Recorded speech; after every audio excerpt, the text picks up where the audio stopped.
Bonsoir, chers frères et sœurs dans le Seigneur. J'espère que tout le monde se porte bien. Donc, ceci, c'est la version française du message que nous avons commencé précédemment sur la joie du Seigneur. La joie du Seigneur.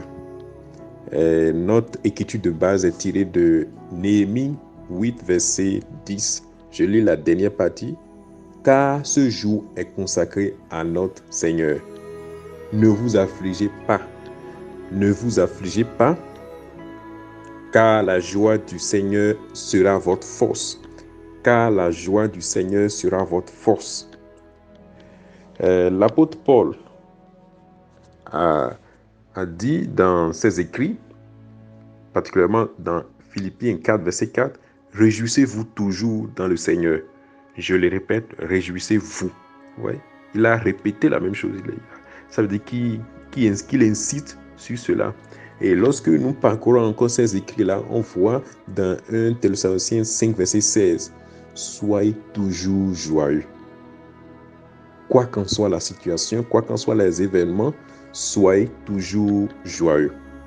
Ok, donc dans notre développement, nous allons voir les niveaux de joie. Le premier niveau, c'est la joie du salut.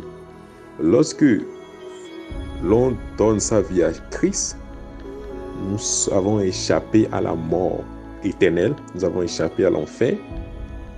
Donc, il y a une joie là qui vient directement, automatiquement. Et c'est ça qu'on appelle la joie du salut. Cette joie-là, c'est pour tout chrétien né de nouveau. Tout chrétien né de nouveau a accès à cette joie-là, automatique. La joie du salut. Et c'est mentionné dans Psaume 51, verset 12. « Rends-moi la joie de ton salut. Rends-moi la joie de ton salut. » Et cette joie-là, c'est une preuve directe des fruits de l'esprit que nous avons lorsque nous donnons notre vie à Christ et qui est mentionné dans Galates 5, verset 22. Mais le fruit de l'esprit, c'est l'amour, la joie, la paix, la patience, la bonté, la bénité, la fidélité, la douceur, la tempérance.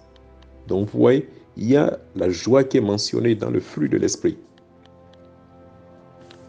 Que le Seigneur nous donne la force de maintenir notre joie du salut et de ne pas le perdre au nom de Jésus-Christ. Maintenant, lorsque nous continuons au deuxième niveau, nous avons la joie dans le Saint-Esprit. La joie dans le Saint-Esprit. Lorsque nous sommes baptisés du Saint-Esprit, nous sommes remplis de l'huile de joie et de l'allégresse. Nous sommes remplis de l'huile de joie et de l'allégresse. Et ça veut dire que nous quittons le règne de la joie à un autre règne qu'on appelle la joie intoxiquée. Et cela, on peut le confirmer dans Romains 14, verset 17. Car le royaume de Dieu, ce n'est pas le manger et le boire, mais la justice, la paix, la joie par le Saint-Esprit. Vous voyez? La paix et la joie par le Saint-Esprit. Donc, dans ces écrits-là, l'apôtre Pierre leur faisait comprendre que non, ceux-ci-là, ils sont en joie, non pas parce qu'ils ont bu, mais ils sont en joie parce qu'il y a l'Esprit Saint qui est descendu sur eux et qui se manifeste au travers d'eux.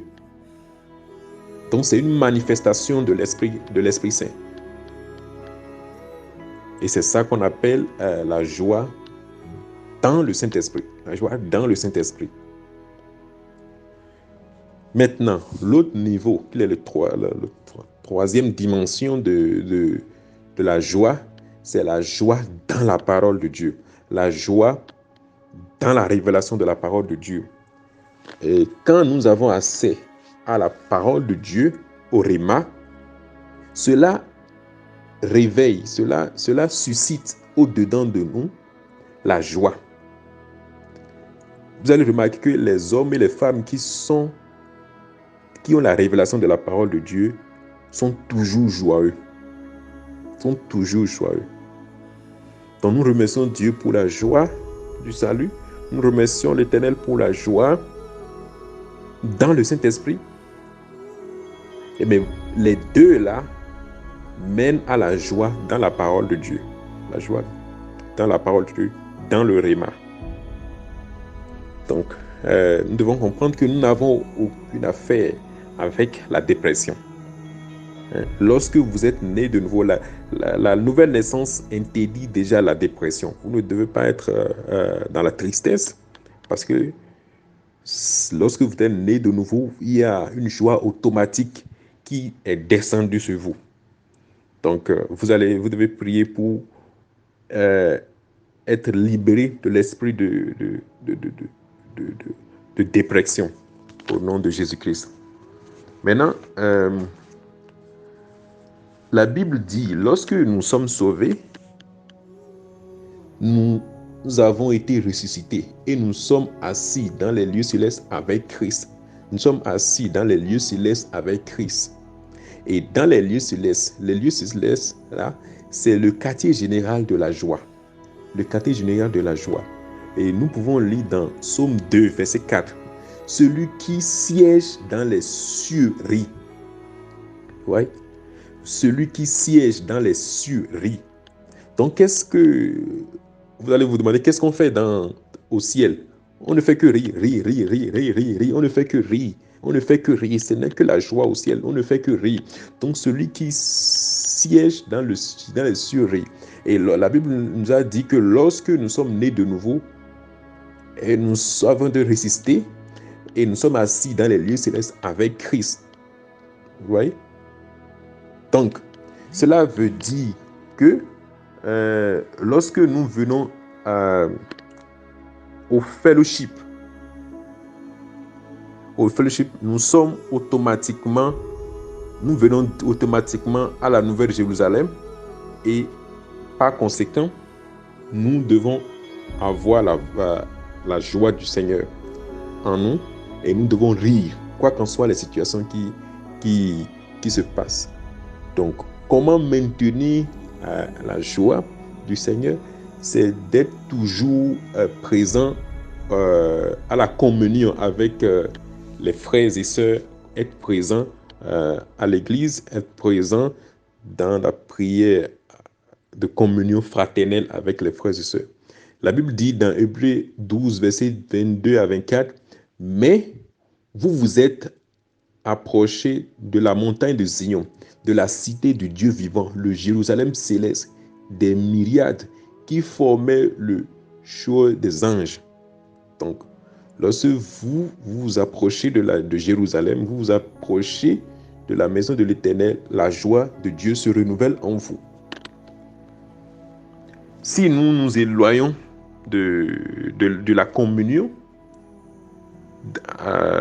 des frères et sœurs, avec les frères et sœurs ou bien avec les églises, en même temps, nous sommes en train de nous éloigner déjà de la joie.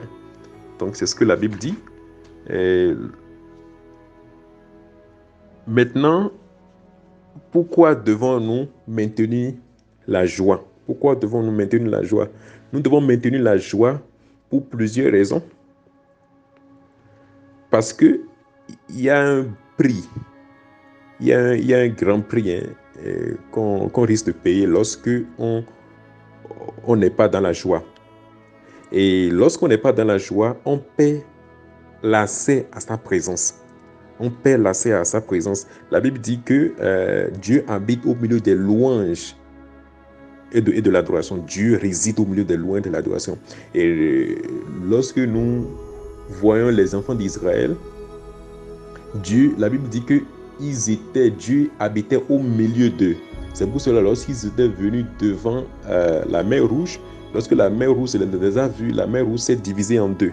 Donc c'est parce que Dieu habitait au milieu d'eux. Donc, lorsque nous n'avons pas accès à la joie, cela nous fait perdre l'accès à la révélation, au réma dans les Écritures. Et nous voyons cela dans Ésaïe 12, verset 3. Vous puiserez de l'eau avec joie aux sources du salut. Paul, qui est un homme extraordinaire de la révélation de la parole de Dieu, nous dit toujours réjouissez-vous, réjouissez-vous, réjouissez-vous dans le Seigneur. Donc c'est le secret de Paul, ça. Réjouissez-vous, réjouissez-vous. Malgré qu'il passait dans des situations très difficiles, il recevait des attaques très difficiles, il a toujours insisté de toujours nous réjouir. Et dernièrement, pourquoi nous devons garder la joie? Pour garder notre bonne santé. Plus nous sommes joyeux, plus nous avons la bonne santé. La Bible dit dans Proverbe 17, verset 22, un cœur joyeux est un bon remède. Un cœur joyeux est un bon remède.